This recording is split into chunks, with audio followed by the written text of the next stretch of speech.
Welcome, we're live on a Purely Arsenal podcast. We've all been watching anyway as we get chatting. We're all very, very excited here. It's like Christmas Day when you're a kid, isn't it? Unbelievable. I've got top guests with me. I've got Neil Shah, who looks like he's left the gas on. Hello, Neil.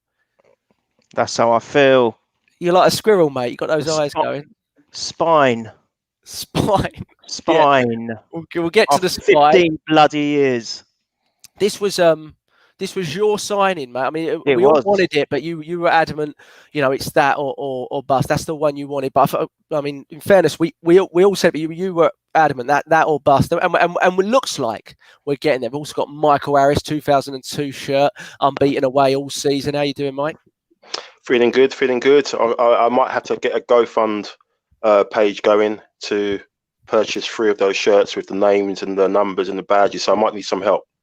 Oh, yes, I saw that tweet. You've laid yourself right in it there, mate. You have to remortgage the house and everything. Yeah, tell me about it. I haven't told the missus yet, so, Yeah. I'm looking forward to seeing them. I don't know if the rumours about Thomas Partey being number 5 are just tongue-in-cheek. I think they might be, as we still have Socrates. Hello, Mr. Boblex. How you doing, mate? Good to have you in. James Johnstone as well. How you doing, James?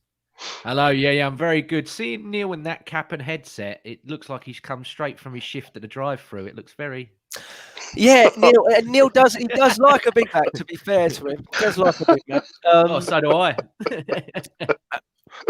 Can I just say that since John Sessions doesn't come on this anymore to rip the shit out of me every time, it doesn't mean you have to take the mantle, James. All right. Someone had to fill that void.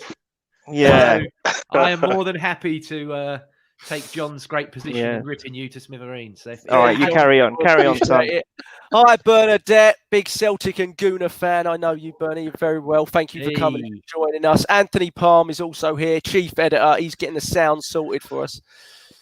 Yeah, what's going on, guys? Glad to be here. I made it. I'm doing double duty today, so this is first of 2 podcasts today. Wow. So, one on shout out to my other podcast too. I'll plug it at the end. So, everyone. Type it into the chat. We'd love to, plug it whenever you feel like it. But boys, let's talk Thomas Partey. I was very, hey David, how you doing, mate? I was very negative in a way yesterday. Husam Awar didn't feel like it was going to happen. Leon president or was playing mind games. Looked like it's backfired on him massively. Let's start with you, Neil. You're the one that's going to be the most excited about this signing. You've been asking for this signing for months.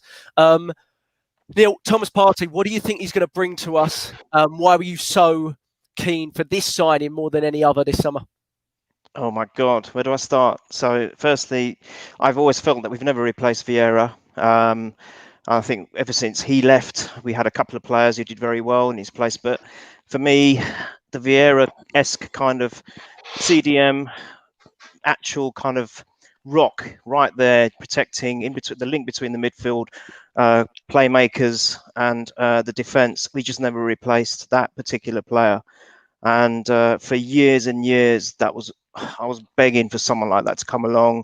There were some potential candidates which we never forked out the money for, and it's just one thing after another. And we were always trying, I think, too hard. I think Wenger was trying too hard to play the Barcelona style in those days, and was getting two kind of very similar, very talented players, but very similar players, but nothing with the real strength and power of what Vieira had. And we kind of potentially found him in Diaby, and obviously we know what happened with him, and that was so unfortunate and so sad for him. As I actually thought Diaby would become even better than Vieira if he'd stayed fit. But it's one of those things, and we move on. And 15, 16 years later, we potentially haven't got it quite yet. I haven't seen him in the cannon with the shirt and all that yet, so I'm not quite. Yeah. Shut up, Jack. I'm not quite there, but it looks very a dead cert. I'm hoping it's a long-term deal, which I'm guessing it should be. And we've got that replacement who will basically protect the defenders. Will be able to intercept all those kind of potential attacks that the opposition may try and put together, especially with the teams nowadays playing high line, very attacking football. And he can probably be there to intercept all that, to nullify any kind of threats. And then from there on, even potentially provide the other players the opportunity to create something going forward. And I think it's that link. We've been missing that link. We've had this massive gap it's been evident recently, even under Arteta's style. Although we've managed to do well in the sense we've captured all the points bar the one against Liverpool. There seems to be like a big gap, and there's that lack of creativity, and then that also then means by us having that massive gap between the defence and the front lineup, there's like, they're just not receiving the service that they deserve. And I think Partey is going to really step in and fill that void for us. I just think it's such an important and imperative signing. I was going on record saying I think it's more important than Ayor, however you say his name.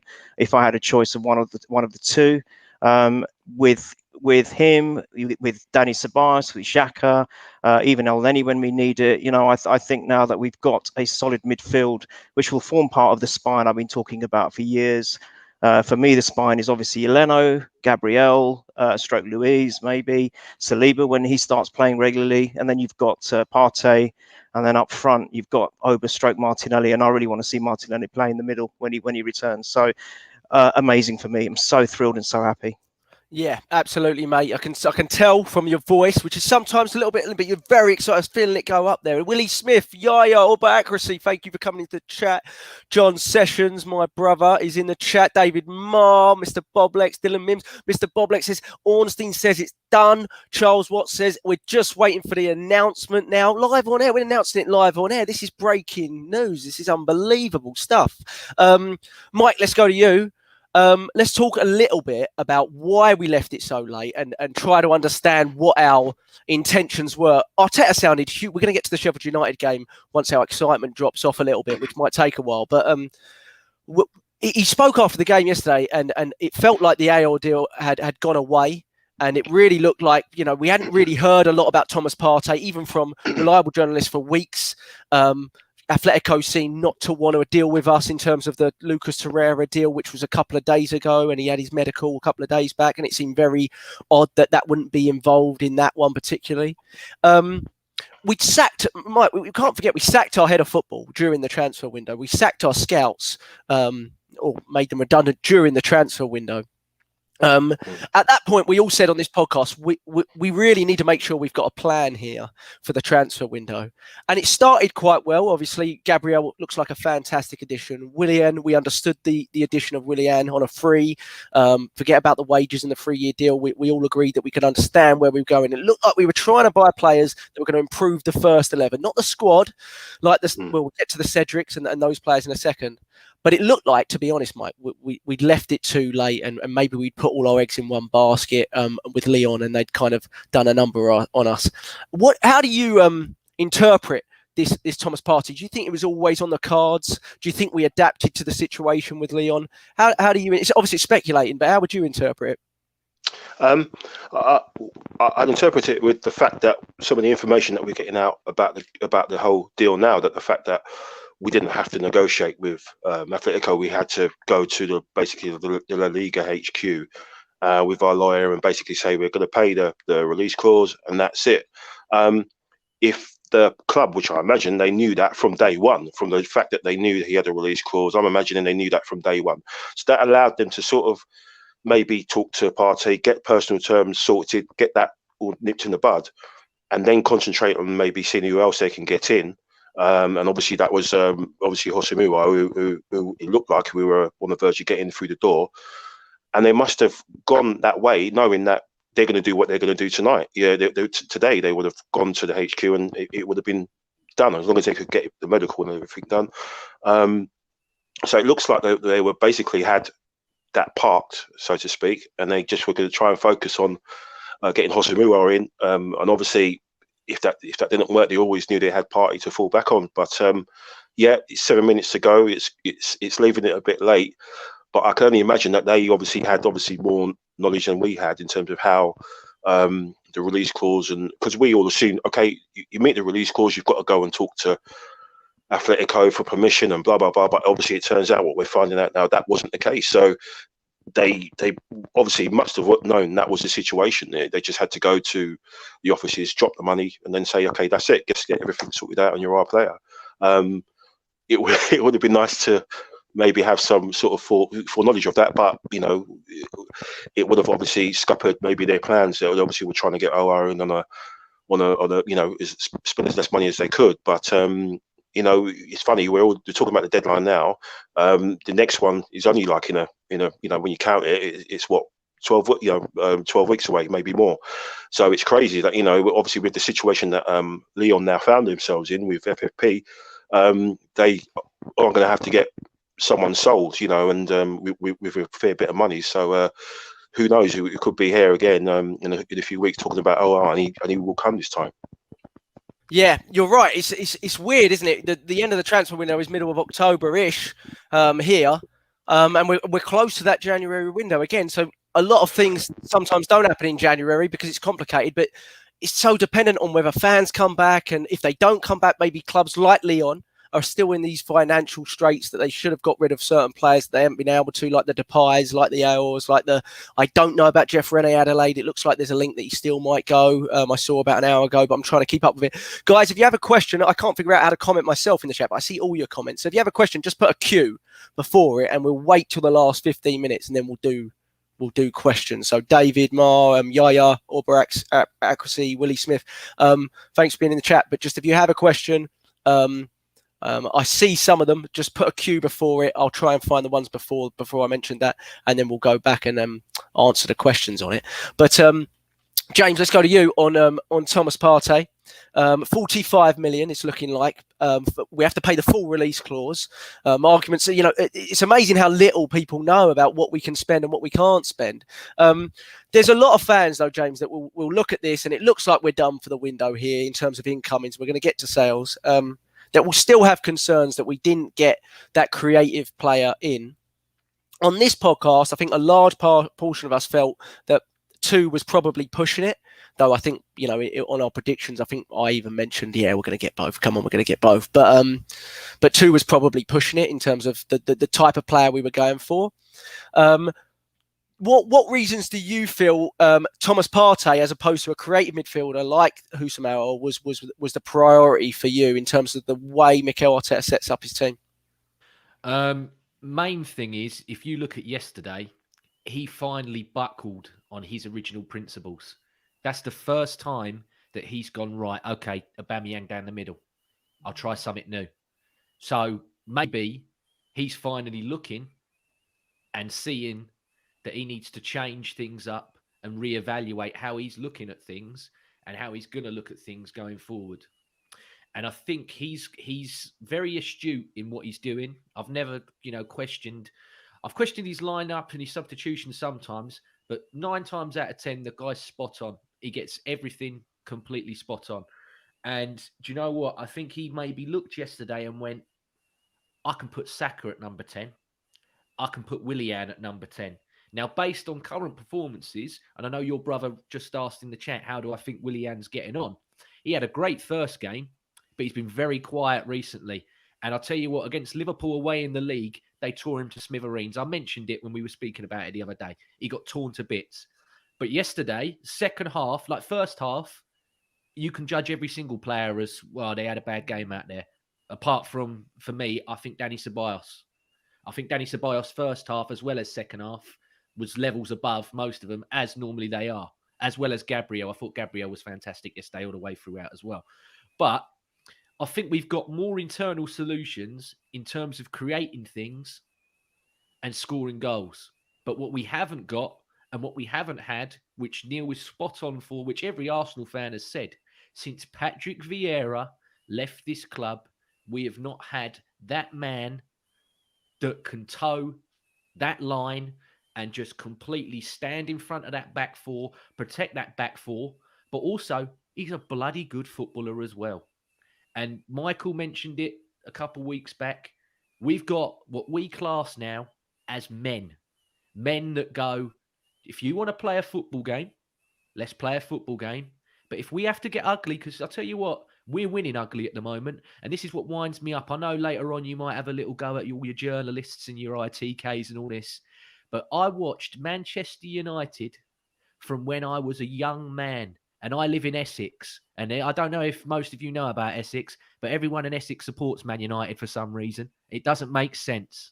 They support Man United or Liverpool. And it's really, really annoying. And I watched Man United for nearly 2 decades play crap football, but win, and they were called Valiant, Warriors. Oh, this is amazing. Yeah, Arsenal are doing it. Oh, they're really negative, aren't they? Oh, they play 5 at the back. Oh, it's really boring. Oh, Arsenal are so lucky. Fuck off. You hate it because we're winning. We're winning games and we're winning trophies. And I tell you what, we're coming back. And if this is going to be my clipped Rio Ferdinand bit on social media when we lose everything, then so be it. I'm going out on my shield. Going out on my shield. We've signed what we've needed. We're getting stuff done and we're coming back. And we're coming back with a vengeance. And I can't wait. We're going to get these 3 points at Man City and we're going to build from there. Because Thomas Partey is going to come in and he's going to smash Man City to smithereens. It's a big one. I do agree, though. I do think a lot of people said, it might take time to bed in. I do see Thomas Partey with the age and his experience in the Champions League, playing for Atletico Madrid, and seeing his quality. I think I read a stat today saying he in La Liga he is the most press resistant. He gives away the possession of the ball the least amount of times. And he's so press resistant. His ability to be able to transition. There was another stat I saw. His ability to be able to transition from box to box. It's got ludicrous stats on it. Other than Thiago, I believe he was second in the whole of Europe on it. And so there's a reason we're after this player, right? And have been probably, for so many months, maybe even before Arteta came in. So I tend to think this was probably always our number one target. We'll never really know, but I tend to think it was. I tend to think maybe the reason we were trying to whittle down the price with Aouar was because maybe there was some belief that we might be able to get both if we made a sale somewhere. We're going to get to the sales in a second, but I do agree with you on the creative side. We have options this year that we did not have last year, right? Willian, like you said, in the Sheffield United game, you moved him centrally. He looked a different player, really. He started to just get into the little pockets of space. I think he helped with I think it was the first goal which Bellerin eventually crossed in, right? Pepe was involved in that as well. I mean, Pepe changed the game, and we'll get onto the Sheffield United game in a second. But I do think he's an option in the 8 role. Saka has to be an option in the 8 role. I mean, Bukayo Saka, he's 19. Tell me another 19-year-old for a second that can play left back, left wing back, attacking mid, left wing, right wing, right, and be so productive in those positions. I'm very reluctant to go overboard on English youngsters other than Jack Wilshere. I know I'll get people in the chat reminding me. But generally, I don't know if you could even put a price on that player at the moment. I think it's just incredible. I don't know another 19-year-old that can play in that amount of positions and be so effective. And I thought he was second half. He's so effective. And again, even when he's quiet, he produces something. He scores, he creates. He's always there in the big moments of the game, Bukayo Saka. But so he's another option. And I liken it to Liverpool, Anthony. I want to get to you, but I liken it to Liverpool a little bit. Do you remember when Liverpool sold Coutinho? And thanks for your questions, guys. I see Viking in the chat, and I saw a few questions from Yayo and David Moore. I'm going to get back to them. And they sold Coutinho, and then shortly after they sold they bought Van Dijk and they bought Alisson, and they all were worried that they hadn't signed a creative player to replace Coutinho.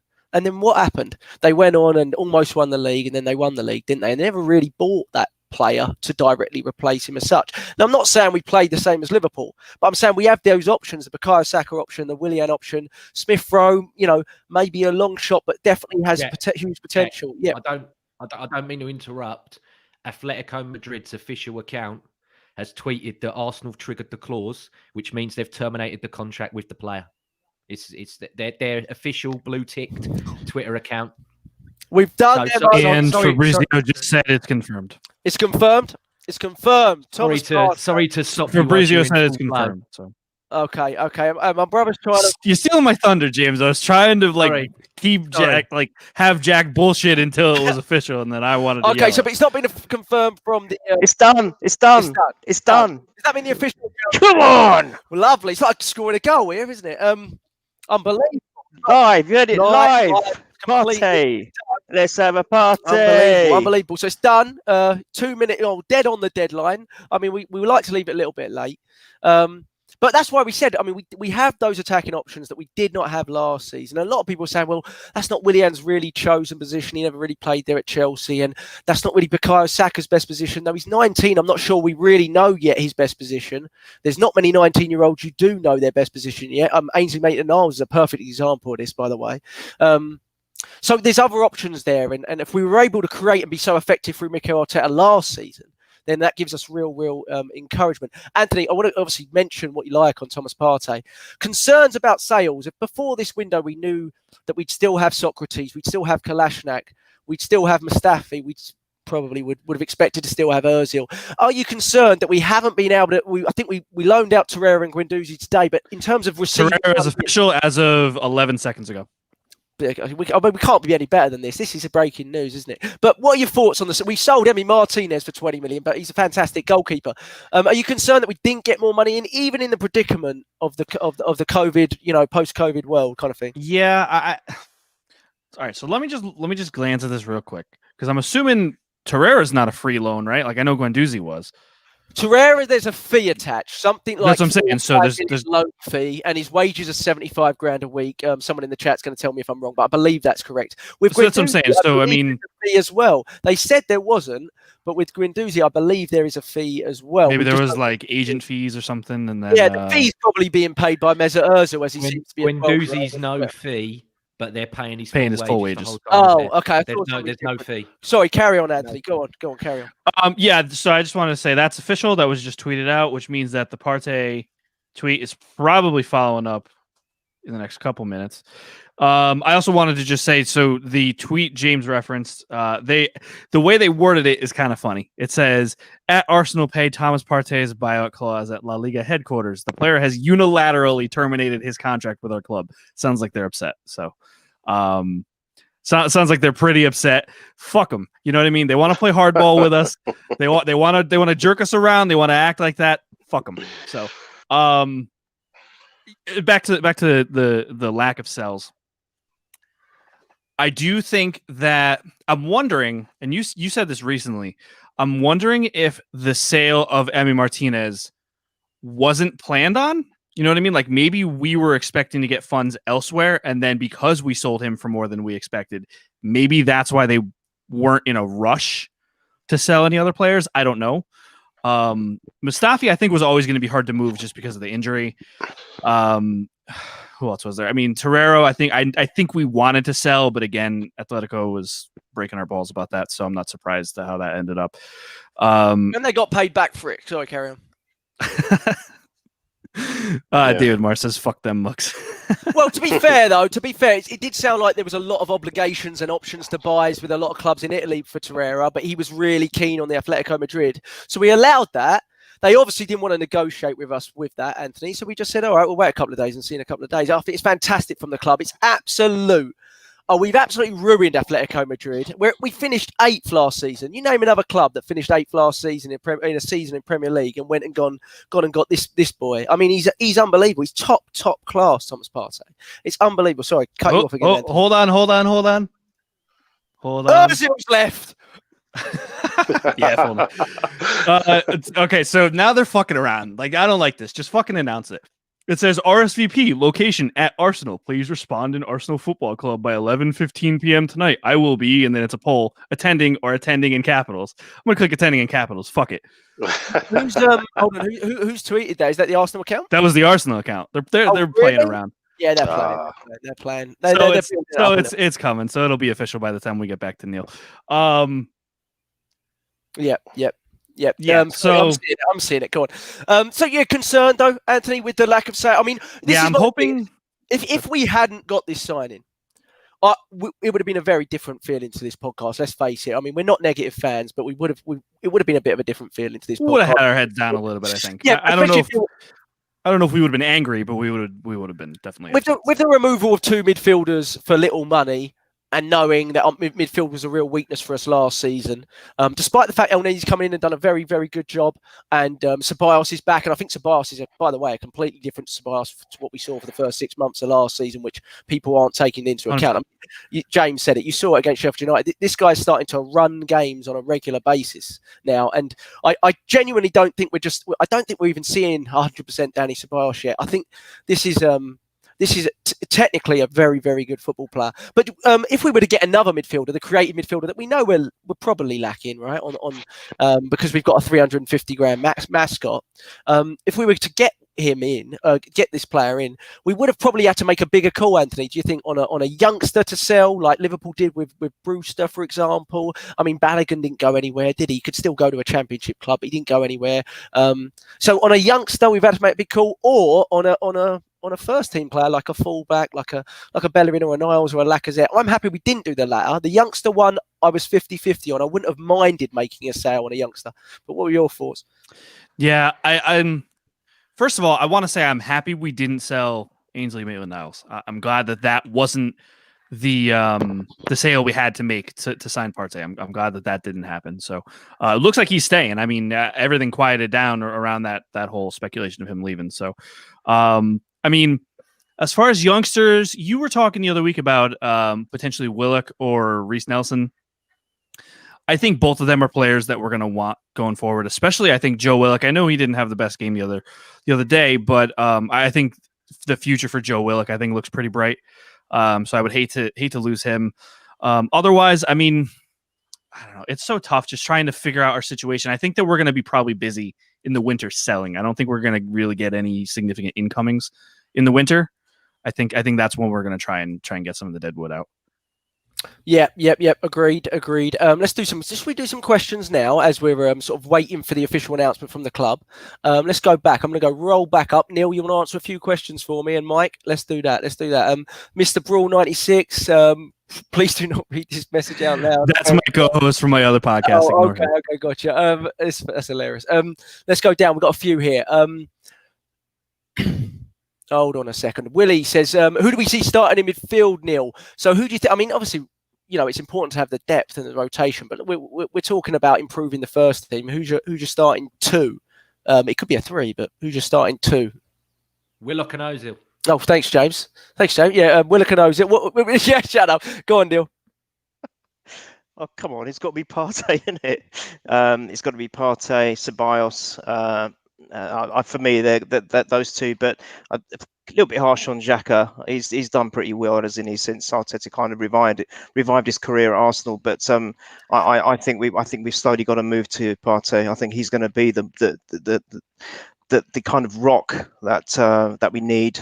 Ceballos can be playing a little bit, going a bit forward and making those enterprising, creative moves that he does. He did an amazing one against Sheffield United the other day. He's incredible. He's just such a great player. So for me, those two, it's got to be Ceballos and Partey. That would be my initial thoughts. Yaya asked the same question. I agree with Neil, but I do agree on. It was interesting, Neil, just before I go to Mike, to see Xhaka. I mean, you might say rested at the weekend. I felt it was a dropping of Xhaka because I felt he hadn't had the best 2 games against Liverpool, to be honest. How did you see it? How did I see that? Yeah, I possibly. I think there could be a kind of double-edged sword kind of thought with Arteta. I think he probably also wanted to give Elneny a go because Elneny although he's not, I mean, he was involved in one of the moves. So actually, both of the moves for the goals. Especially the first one, it was a great piece of work that he did there. But generally, for me, Elneny's more of a kind of a cautious player, and he does more of he doesn't do much wrong, but he doesn't create as much that maybe you'd like to see him dart forward a little bit more, be a little bit more courageous. But he kind of does the mopping up and that kind of play. But he hasn't actually done anything wrong, and I think maybe there was a thought there from Arteta that maybe. Let's give Elneny a chance to see how he gets on. Maybe he was thinking, we're not sure if we're going to be able to get Partey. Maybe the deal won't go through. I've got to try Elneny as well because we can't just rely on Xhaka all the time.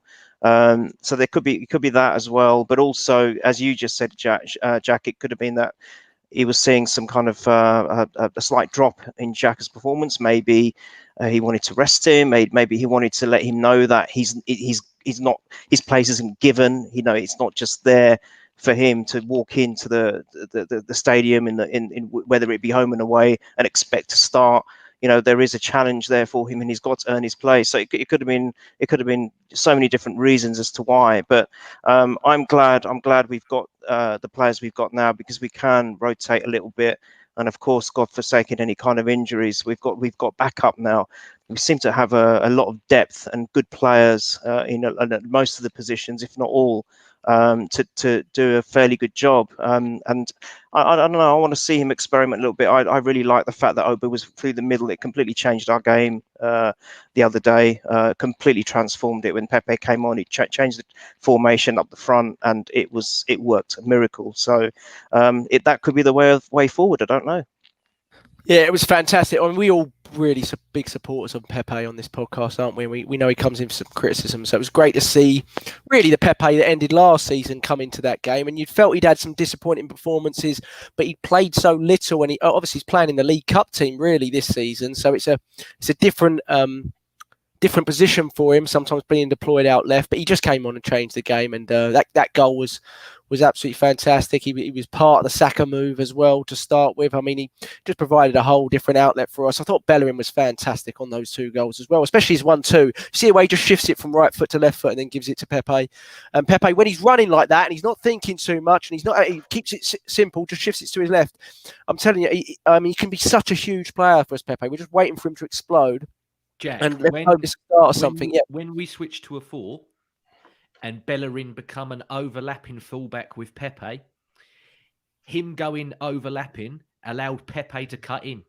And that is a new dynamic which we haven't seen yet, because we keep going on about how it's, fantastic down the left, but on the right, it's a bit, I'm telling you, if we go with that system and the more Bellerin grows in confidence with the more games that he's playing, because he seems to be getting better and better now, I'm telling you, with him on the overlap and Pepe cutting in, that'll be dangerous. We'll do some damage with that.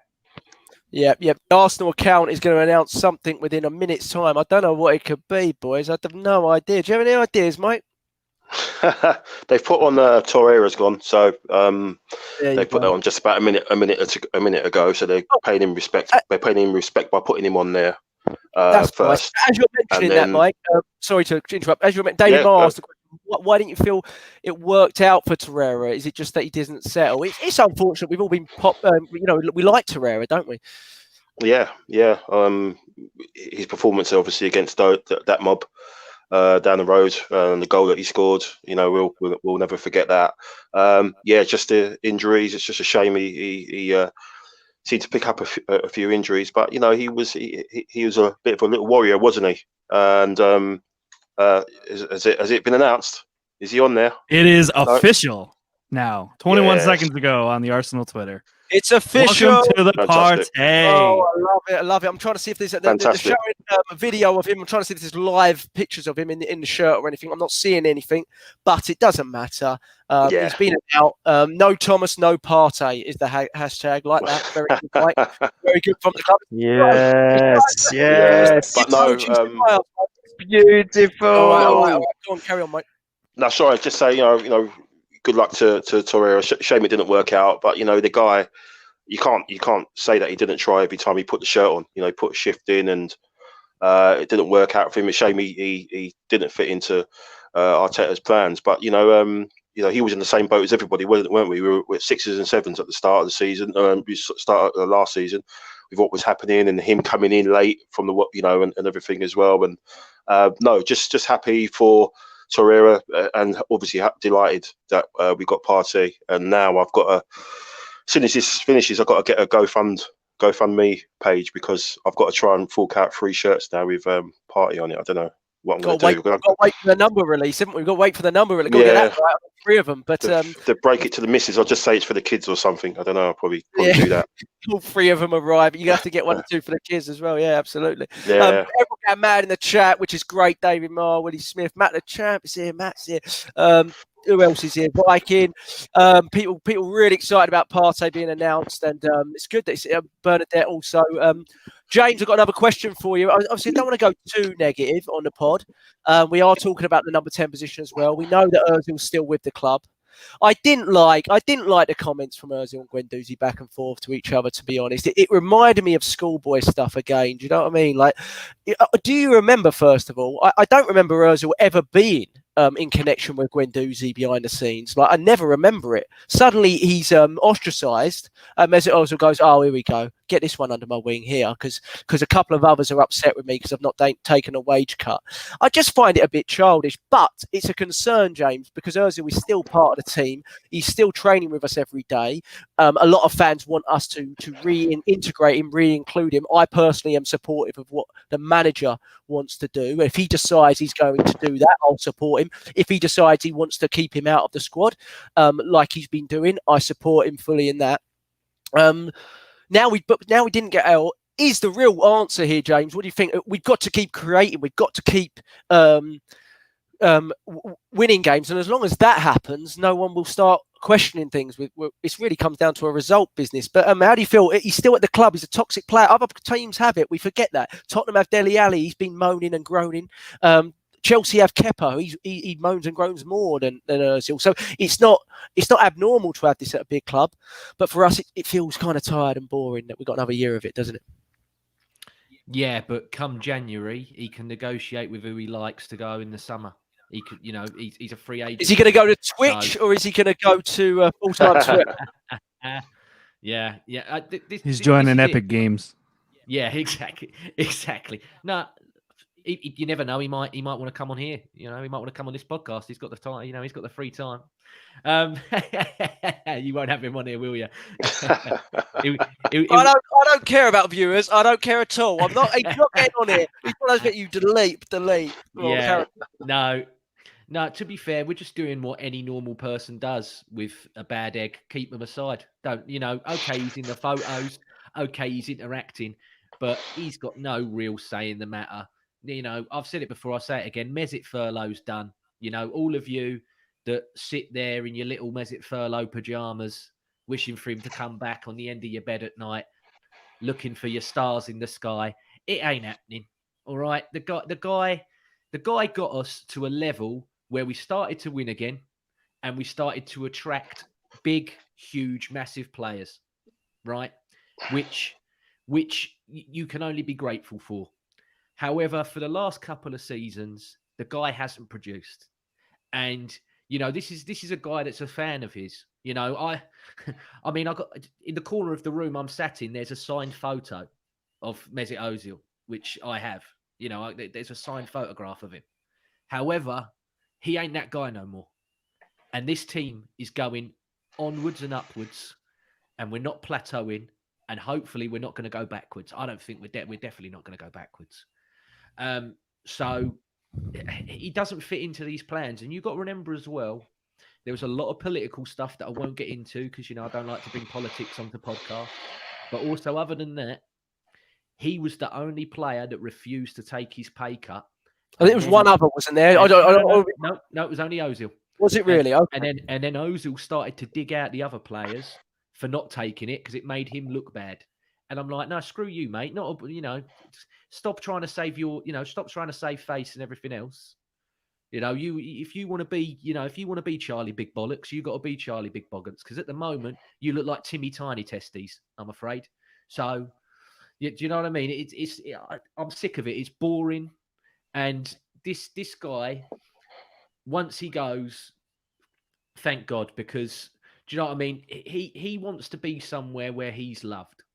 And I don't think that Arsenal in this current format, the manager, the board, everything else, the structure, love him. And I don't understand. And it's Arsenal's own fault because we gave him that massive contract because we panicked at a certain amount of time. We panicked because Alexis Sanchez left and we thought to ourselves, if we have him go as well, this club is in absolute turmoil and it's in bits. And we panicked. And we are subsequently still paying for the fact that we offered him a bumper deal at that time. But you know what? It's nearly over. It's nearly finished. And it's onwards and upwards. And it just opens up. Sorry to cut you off right at the end there, but it just opens up. I mean, we've got about 500 grand wages coming off the books in 12 months. We've got Mustafi on 90 grand a week, Socrates on 90 grand a week, Mesut Ozil on 350 grand a week. There's one or two others that I'm probably forgetting. Partey's going to wear the number 18, following in such greats as Scalacci, Mikel Silvestre, and Pascal Segan. Monreal was also great. James Bench points out as well. It's a good point. At number 18 might get your order in. I'm looking for that order link on Arsenal Direct within the hour, Mike. And I want extra letter, so that's even more money. You know, I mean, extra number, I should say. You know what I mean? I thought if it was 5, I would have thought, all right, but fucking 18 now, Jesus. Now it's ruined it. Maybe just order the 2 kits. I think people will forgive I'll tell you what, to let you off, Michael, if you put Garnosaurus on 1 kit, I'll let you off having the 3. Yeah, I mean, I don't. That's unfortunate. We'll get into that a little bit later with the Gunnosaurus. Obviously, 27 years at the club, and we've removed. I mean, I did think when I saw it, not obviously, you never want to see staff members being made redundant or fired or anything like that. They do say the Gunnosaurus is going to come back as soon as the stadium opens up and things like that. One, I'm trying to work out, surely other clubs aren't employing their mascots at this current point in time. Are we the only ones to announce this thing? It doesn't feel like they would be. Maybe I'm wrong.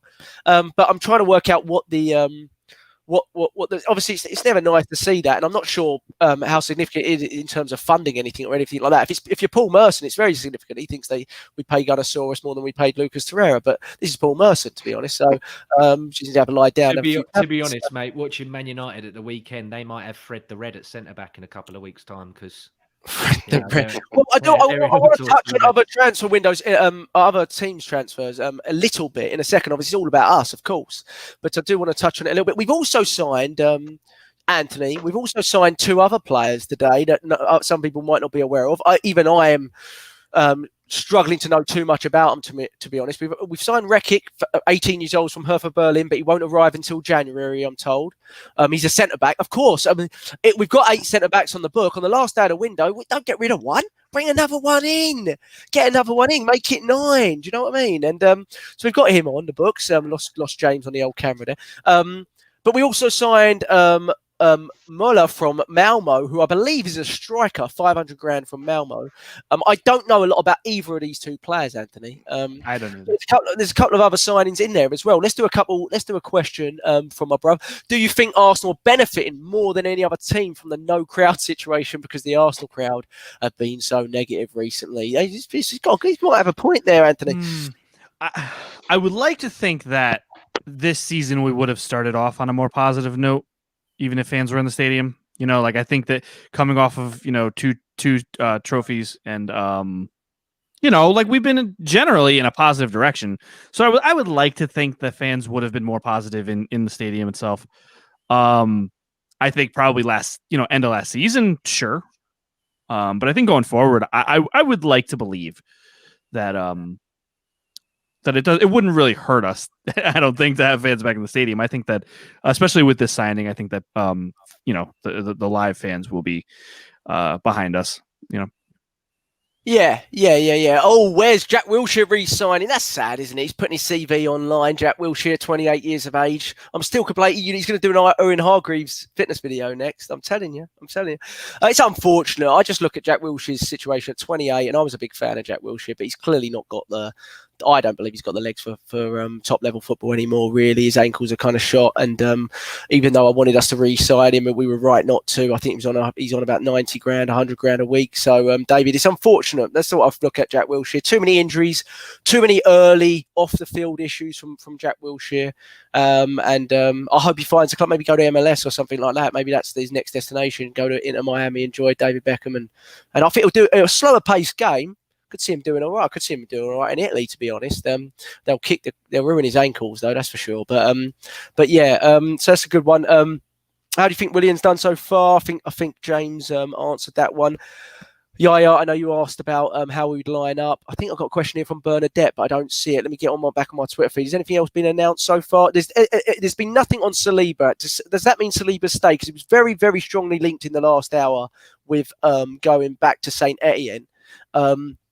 And I mean, personally, I hope he stays. It's understandable, though, isn't it, Neil? If he does, with all the stories we've heard about Saliba, and I don't believe all of them, but obviously, if there is this off-the-field personal issues that we're talking about, it would be understandable for Saliba. The links to within the league are quite baffling, aren't they? They're a bit more concerning. If he went on loan to Leeds or Fulham, you'd start to wonder there. Because you've got to remember, Neil, last year, we didn't want to loan him back. The reason the deal took so long, because Tottenham were in for him as well, we eventually were the ones to agree, but Tottenham wanted him but didn't want to loan him back. And we also didn't want to loan him back, but we eventually reluctantly agreed to it. And we all remember the end of the season stuff with the cup final and stuff like that. That was more because he was our player. So if we loaned him out to within the league, that obviously is not dealing with a homesickness issue or family issue, because you know he's in a new country to be within the league. So but it looks like, Neil, unless I'm missing something, he's staying put. I'm sure you're happy about that, because you were really hoping to see him this season, weren't you? Yeah. No. It would have made absolutely no sense whatsoever to loan him out to another team in the Prem. It wouldn't have made no sense to me whatsoever. For me, if he was going to go back home and to be with his family, to mourn the death of his mum, which I completely empathise with, totally understand that. The other alternative was to just give him a sabbatical and let him just go away for a few months, take as much time as he needs, maybe not necessarily go to join another team, and then come back when he was ready to come back. That could have been another alternative, but that option I would be fine with. Loaning him back to a team abroad, or sorry, nearer home, I would have been fine with. But going to another team in the Prem, no, that would have been a complete no. I would have really questioned that by whoever managed that at Arsenal. That would have been bonkers. For me, he's done his loan. I feel that he's made a few appearances for us already, and I think he's done well. We were even talking about it a little while ago in a few pods before, when Gabriel was announced, that potentially he could start with Gabriel, and then when he didn't, we reflected on it, and we sort of said or decided that maybe he's just not quite ready. Gabriel is, and he's not. Maybe he just needs to be integrated a little bit more slowly. But I still think he's at the point where he's ready. If he's ready to play and he's emotionally ready to play, then he's got to be playing for us and no one else, unless of course he needs to go home to mourn. So I'm delighted if he's staying, from a selfish point of view, but I hope he's okay, and my heart goes out to him, because that's devastating news for the guy, and I hope the lad's all right, and I hope he gets all the necessary support that he deserves and needs, whether it be here or whether it be back home. But no, definitely no to a team in the Prem. Wouldn't have liked that one whatsoever.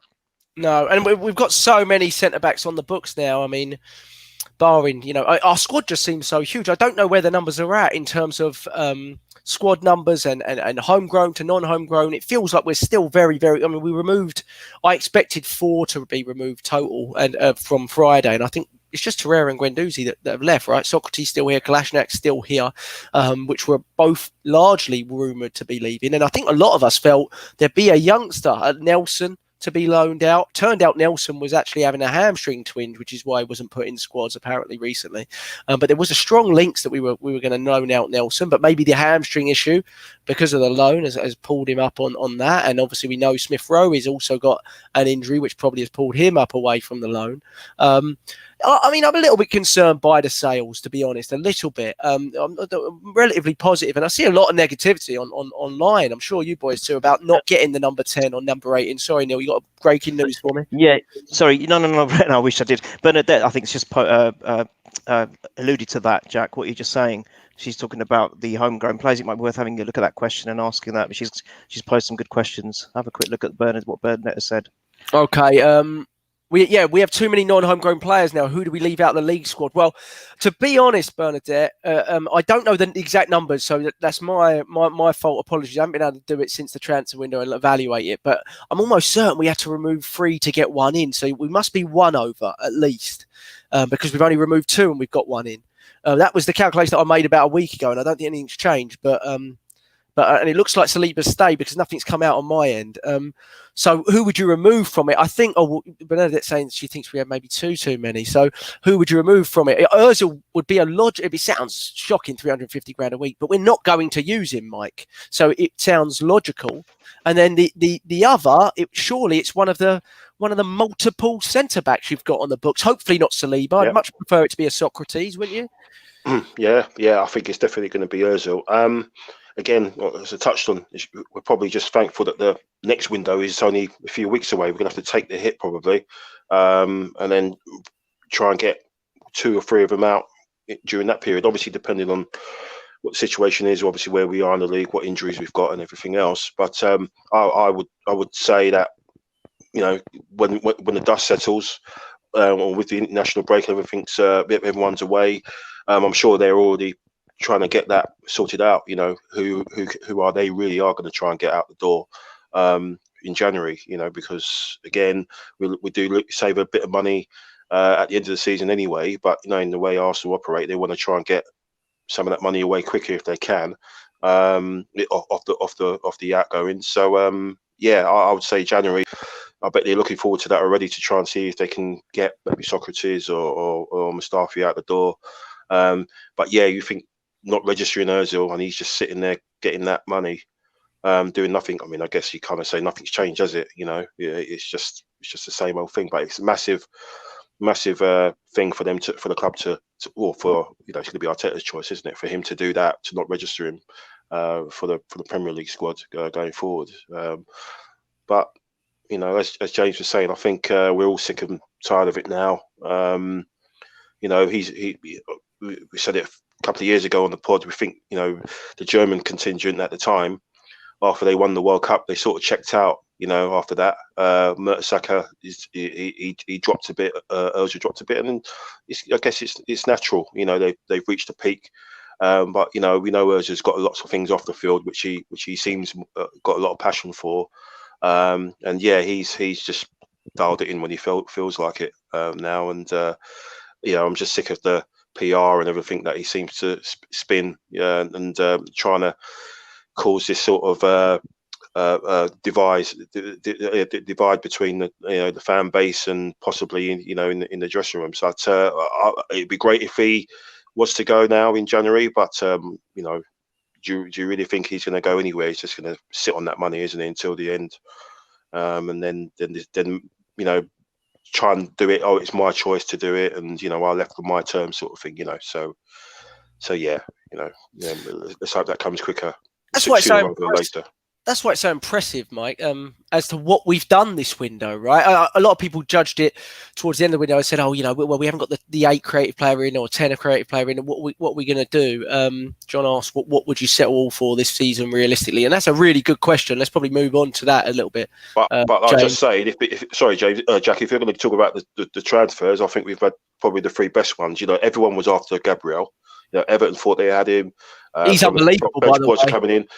We re-signed Aubameyang, which was the big one. People, Barcelona wanted him, and obviously we got the big one tonight. So I'm not having anyone saying they've had a better window than us. No. And Saka as well, re-signed Saka, which is huge. Yeah. I think we're seeing more and more huge. And then obviously Williams, I think it's a good squad addition. I don't think it's bad. We'll get on to John's question on what would you settle for this season, James. But Cedric Amari, so a little bit, any sort of slight concern that we've brought in 2 players there that quality, I'm not judging them quality-wise yet because we've not really seen enough of them. Certainly haven't seen enough of Amari. But 2 signings that you could argue now, with the amount of centre-backs we've got the books and the amount of full-backs we've got on the books, that they really were 2 unnecessary signings for the time of the window. They didn't help us massively in the latter portion of last season. Now, injury might have played a part there, but I'm not sure how much they would have played anyway, to be honest, in the run-in, in the cup finals, etc. Well, they were one was cup-tied, wasn't he? Cedric was cup-tied. So a little bit of a concern. Now, do you put that down to Real deals, which is fair enough if you do, but a little bit concerned because that's about 20 million we've left on the table there. If you take the loan fee from Cedric and the 14 million, I believe, from Mari, not the wisest business, is it, James, really? It's mates rates. What is it? It's mates rates. Yeah, mates rates. Yeah. Who you know? Yeah, exactly. Yeah. He was looking at it at the time, going, "I need a centre back and I need a right back. Oh, my mate's got a few of them. Oh, I'll pay him." And it's never been formally announced what actually happened there with him, but everyone seems to know what it was, but they're too scared to say what it is, and. That could potentially be libelous, so I won't say it either. However, it wouldn't surprise me if it wasn't just one player that sort of thing happened with. Because we all supposedly know that it was one player that was a bit, ooh, what's going on here? And it could well be it was the other 2 as well. So, but like you said, haven't seen enough of them. Especially Mari. Mari, when he played in that Portsmouth game. Now, let's be frank. Portsmouth, nowhere near the level that we were at the time. I think they're in League One, aren't they? But from what I saw, he just seemed very calm, very composed, and he's got a good stat. You know, we keep going on about it, the stature thing. He's quite a tall. He's quite a tall guy. So that I rate as well. And also, he's a ball playing centre back as well. Yeah, from and everything I've seen. Yeah, and he was a left footer, which is what we needed at the time. But I think obviously he was probably brought in to be maybe cover and a stopgap, and Gabriel was the one that they really wanted. And like you just mentioned a minute ago, Jack, if Gabriel played for Everton, or if he went to Man United, or if he went to Chelsea instead of Thiago Silva, he would be spoken about all the time. All the time. I don't think this guy's getting enough credit. Arsenal fans are bumping him up, and the Arsenal pundits and everything, and, you know, ex-players that played for Arsenal are bumping him up. But the league should put more respect on this guy's name, because from the small amount of games that I've seen, this guy's the real deal. I don't think I've seen him lose an aerial. Can I? Well, no, he had that slight dodgy moment against West Ham where he ducked under the ball. Yes. Can I ask you a question? I think David Marr asked it into the chat. In terms of formation changes, does this signing allow us to change for formation? Now, personally, it's a mind boggler to judge Arteta's formations game in, game out, because everyone's got a different opinion on what they're seeing, because he is such an adaptive, transitional manager, right? He changes it within games. But I felt this was as close to a back four against Sheffield United as I've seen since before the lockdown. I felt it was a back two with Gabriel Luis most of the time. I felt Tierney was left back. We dominated the ball, by the way. I mean, we have 70% possession in the game, so that might have something to do with it. But I didn't really ever feel Saka was drawing himself into that left wing back spot. Felt he was largely in an attacking left side midfield role and kind of free role. Did you see it that way? Yeah. Yeah. It seemed more like a back four to me than I've seen in months. That's why it was so noticeable, because it was different. You know, we obviously now Anthony's in the WhatsApp group, so he can see the chat that's going on, and all of us were like, "Whoa, this is a four." I was saying to you, "This is the diamond. This is 4. Is this 4-3? You know, this is 4-3-2-1. This is what everybody wants." And do you know what? For years, and it's not necessarily a massive criticism, because everyone on this podcast loves the guy. But for me, Arsene Wenger, especially towards the end, had one style and one style only. And every team knew that when they played against Arsenal, that's how they're going to line up. That's how they're going to go.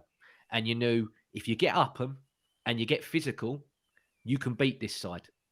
But with Arteta, he's got loads of different things in the playbook, because I don't expect us to go 4-3-2-1 or whatever every single game. I expect there will be games, especially against the bigger type of sides, where he might deploy the 5.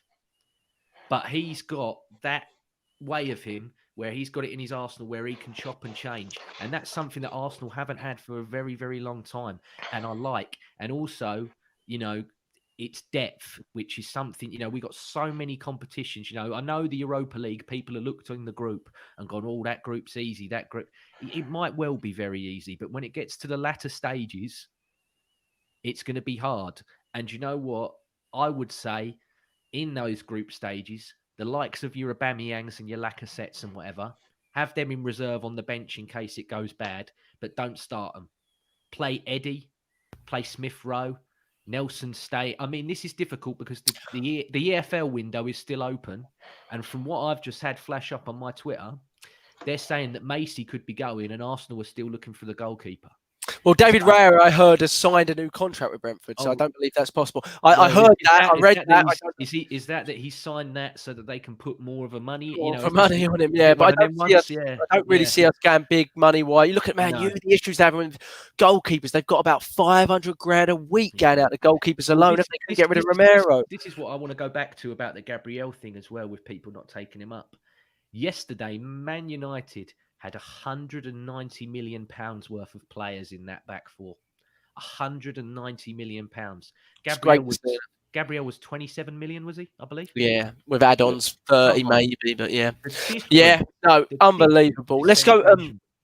I'll come back to you in a sec, James. I want to get Anthony real quick. What do you think? John asked the question. What would you settle for this season, realistically? And we said, we've argued this before, and we said we'd evaluate at the end of the transfer window. Well, we're there now.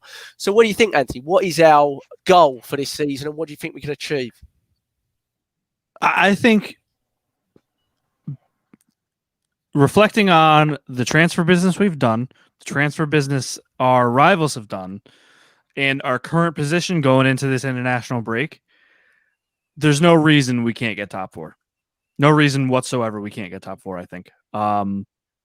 Yes, I would have liked to have a couple more players leave, but I think the players that we have that we're counting on, I think they're going to start showing up.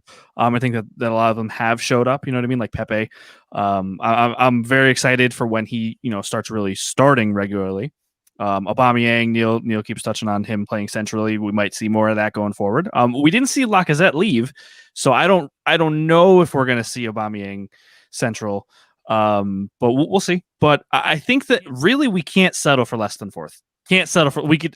I'm hoping for 1 or 2. I still think. Well, I was gonna say I think Liverpool are still kind of a shoe-in, but after that beatdown they got, you just never know. So, absolutely not settling for less than 4. Wow, that is positive. But I agree with the top 4. I mean, I believe we've got. I mean, look at where we are on the table right now. We're 4th on the table. We have a higher goal differential than Manchester City, Liverpool. I mean, we're going upwards. You know what I mean? And so I don't see us having this massive collapse. Hopefully, I mean, I know that sounds pretty positive, but I'm going to be excited about this Partey signing, and I think that's. I'm with Neil. I think that this kind of completes, what we really needed at the in defense, and now we can start sorting out. All right, who's going to be the creative midfielder? Who's going to be doing this? I mean, we have a good problem in that we have all these attacking players that we need to figure out where to put. So, I mean, if people want to give me shit for being positive, go ahead. But I think based on, again, where we are right now, what our rivals have done in the market, what our rivals are doing right now, how they are. I mean, United just got obliterated, and Liverpool just got obliterated. So. I don't see a reason to settle for less than 4th, at the least. No, I think that's positive. I think Arteta will be feeling the same way. Is out for 8 weeks. Really, wow. That is massive. We all said, but this is you take Van Dijk and you take him out, they will struggle. Yeah, the concern here is we've clearly, I mean, we think we've strengthened in a lot of areas. And by the way, we were very positive at the end of last window, and then we had a worse season in about 25 years. So I don't want to stop, but we weren't so positive about the manager in the last window. In fairness, we all had our skepticism there. But I think the culture is completely different from that last window. I think that's what it is. Of course, and you're right there. But it is a concern. In goalkeeping area, we've clearly weakened ourselves in terms of the 2 goalkeeper we had, and we've got a young goalkeeper coming in. So if something like that happened to us, James, for example, I'd be concerned at this point as well. We've not been willing to play Runnison. Yeah, I know he's new to the club, but clearly not. Using him as what is a backup goalkeeper rather than a goalkeeper that you interchange with, which is something that's a little bit concerning if there's another incident like Leno had touched with. There isn't, for example. Great tweet from Osman Z. Daguna says, Atletico Madrid received official information about Arsenal paying Thomas's clause 32 minutes before the window closed. They said, we have no words to describe what Arsenal have just done. Isn't it fantastic to be on this side of it? Oh, it's lovely. It's brilliant. We're acting like a big club again. Yeah, absolutely. Neil, I've got a question. That's what we all want. That's what we've all wanted for years. Yeah, absolutely. Neil, that dude is like Mr. Freeze. Oh my god. Yeah. Hold on. Simon Reed, you said, am I right in saying the window is still open for domestic transfers? James said, I think it's October the 16th, so it is possible. I think that's just in the EFL, though. That's not Premier League. We can't go and sign a Premier League player. No. It's just if we want to go to the lower league. So if we want to get a couple of boys from Brentford or something like that in the creative role. I think it's more for them to get loan deals for younger players that are in the Premier League. Yeah, and that might happen. I could see 1 or 2 going out. You look at Smith Rowe and I don't know about Willett going down a league level, but it's possible one of our youngsters go out. It is possible. I can't see one of those big ones going down to the Championship because I think it's too far of a step down. I think you could easily play them in Europa, and it's a lot more competitive level than the Championship is. The Championship's a good level and it's a tough league, but I'm like, you want to get them in Europe playing, you want to acclimatise them to that sort of atmosphere instead of Championship football. Yeah, let's get my question here from a question at Mims. The Word asked about getting Jack Wilshere back in for low wages. No, I don't think we agree with that, do we? Really, it's not the time for it. And I think he's probably going to go to a lesser league. But also, Will at the Warm Boom, Willie, who's I think is in the chat as well, I believe. Thoughts on the spine of the team? Neil mentioned it. That's why I didn't go to Neil with this question. We couldn't sort it out for 15 years, and Mikel's come in and done it in 6 months. What are your thoughts on that, Mike? Because on again, just touching on the Sheffield United game, we saw Aubameyang for the first time, really central. And it looked really good, didn't it? Saka one side, Pepe the other side. It opened up. Do you think that's something we looked at? Because it was odd not to see Lacazette see a minute in a way after a relatively encouraging start to the season, wasn't it? Yeah, well, we thought some of us thought that he might be on his way. The fact that he was on the bench and he didn't get any minutes, and Aubameyang got involved in the goal, didn't he? It was his return pass to Bellerin to get the cross in for Saka. So, yeah, I think touching on what James said before. About Arteta and he has got a playbook. He's like one of those American football coaches, who've got all these. You see them go through this book. Obviously he hasn't got one on the sideline, but he's got all this stuff in his head, and he's very much horses for courses. So when you talk about who's going to be the midfield, or it's you get Partey. Yeah, he's the foundation of that team now in the middle. And you can have him with Danny. You can have him with Xhaka. In certain games, you could change it. You could flip it. You could play 3 of them in the middle. You could play 2 of them there, and then you have the 3 in front. So, Arteta and going forward, it's going to be very exciting. And the fact is that he openly said he studied Sheffield United and Chris Wilder and what he'd done for quite some time. And obviously he came up with a plan. It was very much a tactical battle, and obviously he switched his formation for that, And the thing is, he did it with a positive. We seem to be positive intentions. Where we had a manager previously who used to go out and say, "Oh, well, we're going to really struggle against this lot," and almost be negative and be happy for a draw. So it's good that we've got someone like that who has got the philosophy, has got the team set up in an amazing way. Someone mentioned on one of the questions. 10 months ago, look where we were 10 months ago, and look where we are now, and then again, as Anthony said, we're going up now, we're going up now. The momentum is there, and we just got to keep it going, and if we're doing this stuff and we're in the same going in this direction after 10 months, it's really exciting to see what we do this season. I think this season's going to, as we can see, it's bonkers. People, some of the games and some of the goals that have gone in, people are at 6s and 7s. That's the second time I've mentioned 6 and 7. If you don't get what that means, I think it's going to be open there. I think your worry is you're going to get a team that's going to make a run for it. Everton look good at the moment. I'm not going to mention the other team, but why can't we make a good run for it and release? Like Anthony said, I think top 4 is definitely achievable. Partey is a humongous signing for us, absolutely humongous. I said a couple of weeks ago, the different dimension he's going to bring to the team, not for us, but for the opposition. He's an absolute beast. He's a unit. You get the ball, he can hold 2 people off. That's huge. If he's trapped in that sort of space, that sort of attention, he's creating space for other people. So, fascinating couple of months ahead. Really, really excited. Yeah, I agree. What were your thoughts on just touch on a couple of things on the Sheffield United game? Go to Neil in a sec before we get out of here. But what are your thoughts on the Luis one?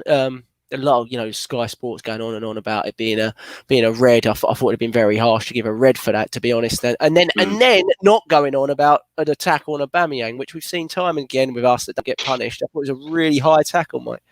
Yeah, it was a terrible tackle. The guy was off the ground.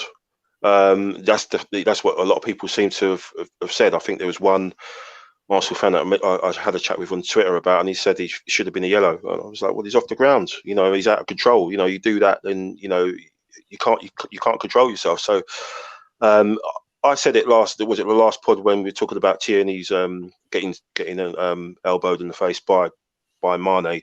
Something else is going to happen the next week. It's going to be less than that, and someone will see red. We saw it in the Man United game, and then you see that with Aubameyang. It's a joke, but we know what the referees are like with us. They're still allowing people to go and have a free hit on Arsenal. We let you get away with that, but that's changing. that's going to change. It's not going to be happening anymore. Trust me, we'll be hurting a few people in the next few months. Yeah, payback time, innit? Payback time, big time, yeah. And it's an odd one with the officials. I just find we get a raw deal of it sometimes. It's a bit strange, but find it very, very odd. Neil, we all said we were going to struggle against Sheffield United, but in a way, we did. They scored. I don't know if there's anything we could have really done about their goal. It was a whippy delish into the corner, but Tierney maybe could have closed him down a little bit better. But overall, we didn't concede many chances at all, Neil. It's quite encouraging in a back four where we feel we might be more vulnerable. I didn't think they came out much at all, but I didn't feel like we were very vulnerable in a back four. And you could all say the creative stuff could be better at the other end, but I felt we looked very solid in a back four generally in that game, Neil. Did you see it the same? Yeah, I don't think you could have done much about the goal. I thought it was Pepe in disguise. It's just the kind of goal he scores, isn't it? It was a great goal, actually, to be fair. I don't want to sit here, mate. It's celebration stuff. I'm not going to sit here criticising the defence for one goal in a match we won, Jack. Okay, God's sake, come on, it's a party. Bloody hell. Want to talk about a blooming goal that we conceded when we won the game. You're going to get a shirt like Mike. No, Mike is getting 3 of them, and you're claiming it was your signing. So shouldn't you at least get one with his name on the back? Mike, look, he keeps getting reminded of it. And Mike's What's going, that? "Oh, no, I've got all 3 of these shirts." No, I think defence. I remember everyone's going to hate me for this. I remember in the days of George Graham, he built the team from defence first. And I think we were suffering for so long. Oh God, especially under Emery. Oh my goodness, the defence really needed working on. Absolutely needed working on. And I think that Arteta has come in and he's shored it up very well. We were getting how many shots on target in those days? We were breaking all the records for the wrong reasons. After being, after the famous back four and that legacy that we'd built, and it was completely destroyed under that tenure. So I think what Arteta has done is come and focused on the defence, get that solid, and then now slowly. I mean, we didn't, as we've always said recently, the defence has been okay. The forward lineup speaks for itself, and it was just that gap to fill in the middle. And before today's signing, even without that, we've been doing okay under Arteta. To be fair, it might not have been the most creative kind of play that we've been used to. The playing the Arsenal way, where it's like quick, passes in these little triangles, moving it so fast that the opposition are completely bamboozled, playing really good football. And it may not have been that initially with Arteta. It was more about letting them come on to us, and then we counter and we play that counter style football. But I think it's imperative to get the defence sorted out, and we've seen examples of that. We may not have played the prettiest in these first 4 league games, but at least we've got 9 points out of 12, and we were unlucky against Liverpool with the Mane decision. If he had been sent off, it could have been a different situation altogether. So I don't have any problems with what Arteta's doing. I think the defence is looking good. I think Gabriel has settled in so well. Personally, I think he's done ever so well to come in. He's unbeaten. Yeah, and right at the end, Sheffield United were coming onto us in the last minute or so, and he made that crucial interception. He just basically threw himself on the floor to put the ball out of danger. I mean, that's the kind of defender we need, and him doing that gives him inspiration to the other defenders around him, I believe. And I just think now we've got a complete balanced. I think a very balanced team.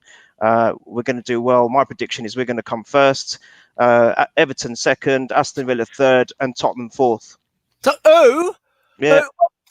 we're going to go with this. I know Anthony's looking very angry. £1. £1 Well, Neil. I was more angry about the Tottenham thing. A lot of people are going to look at this transfer window. Yeah, absolutely, Anthony. A lot of people are going to look at this window and say, obviously Chelsea had a very good window. We've got to remember today, though, Chelsea. There was a lot of rumours about Chelsea getting Declan Rice today. They didn't get Declan Rice, as far as I'm aware, but they got rid of a lot of players that they maybe had to for very little money. They got rid of Barkley, didn't they, on loan?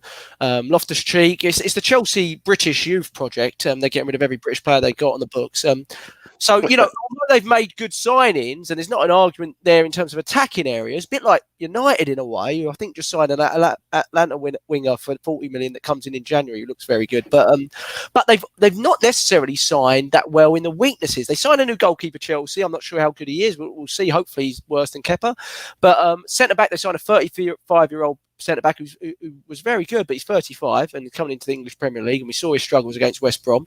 They've still got Zuma and Rudiger or Christensen as partners there.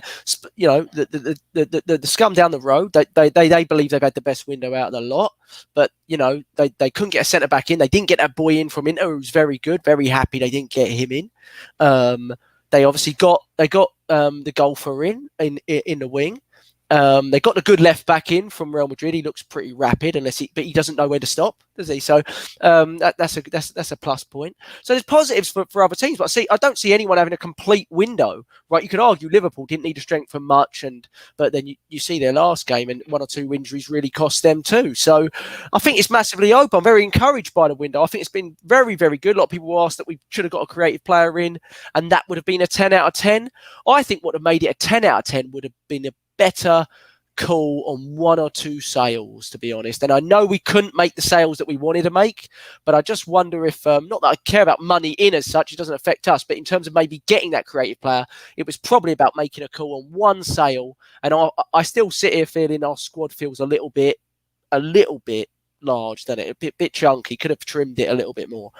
But, I mean, if we got told at the start of the window, we got Gabriel, we got Willian in, we got Partey in, after finishing 8th in the league, got Ceballos back, Aubameyang and Saka signed, I think we would all gone, take that all day, wouldn't we? So, boys, it's been good fun, Anthony. I kept you way too long. Subscribe to us on YouTube. We're back next week for a preview against Man City, or of the Man City game. We've got the horrible international break. Subscribe, Purely Arsenal FP on Twitter. Don't ever miss another YouTube link. Thanks to everyone in the chat. Simon Reed, John Sessions, Everyone. Billy Smith, Bernadette Viking. yeah, Bernadette, Good Bobby, Matt. 95 Winston. Who else? Win- Melvin Marks, of course. Melvin Marks. Viking, you said. David Marr. Simon, there's loads. Everyone, thank you. Appreciate it because we're new to the YouTube, so we don't really know how it works yet. But we appreciate people coming on live. Jack, just 1 second. The reason why I said Tottenham 4th is then we played them in the Champions League the year after, and we smashed them 8-0 in the final. That's why they just qualified for the Europa League officially. Just £2 nil, £2. £2 nil. Yeah. Hey, all right, Michael. hey, In the post. Free shirts that will you get that money. Hell, but anything else to say, Anthony? Say anything else? We done? We good?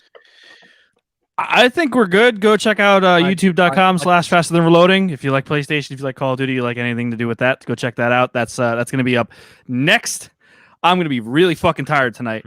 And there's still fucking Monday Night Raw tonight. Jesus Christ. I want to say... You are busy, James, before we go. I want to say, for all the emotional stuff that's happened today, he may be gone, but he is never forgotten.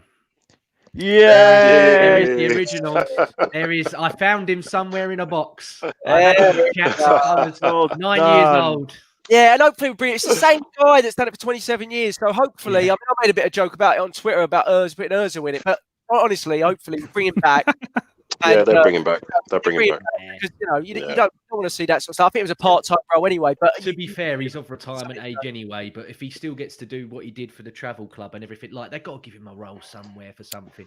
I think they said he was a part-time steward. Mike, and he did. He used to be, I think. He did the museum tours and stuff as well. Get him in on that, mate. Get him in on that. Just give him something to do, for Christ's sake. If he's been there, but when you think about it, they let people like Charlie George and Sammy Nelson go, from their roles, and they always said it to get them back once everything's back to normal. So they'll do the same with him. He'll be back, and they'll make a massive. You watch, they'll make it a massive deadline day thing, of him coming back, walking through the tunnel and stuff like that. You watch.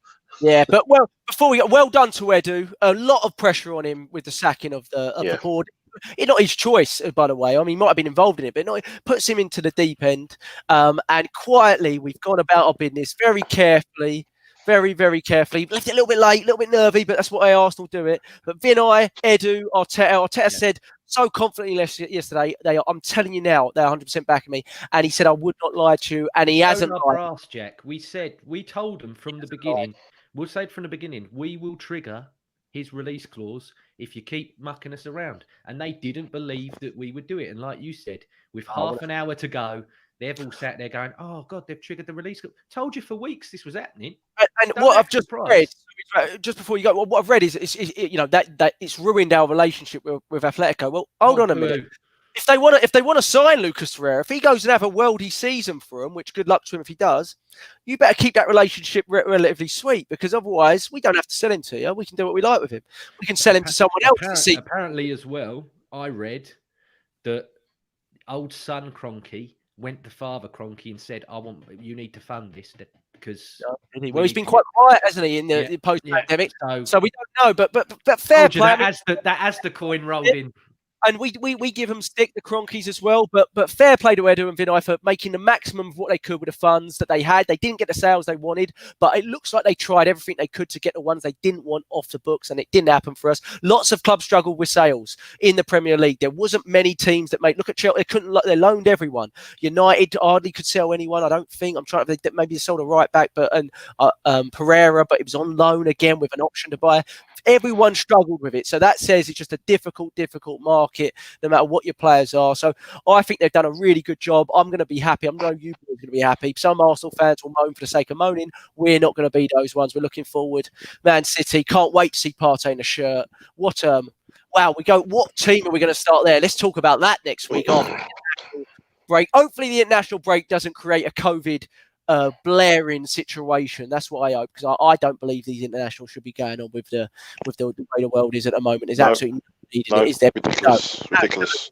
It's City next, isn't it? It's City next. Yeah, City next away. Yes, get in. City away, isn't it? Yeah. Good. Even better.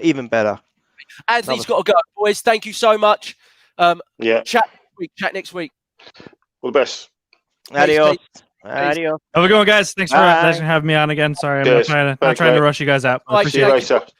Cheers, guys. Thanks all. See ya. See ya. Bye, guys. Cheers.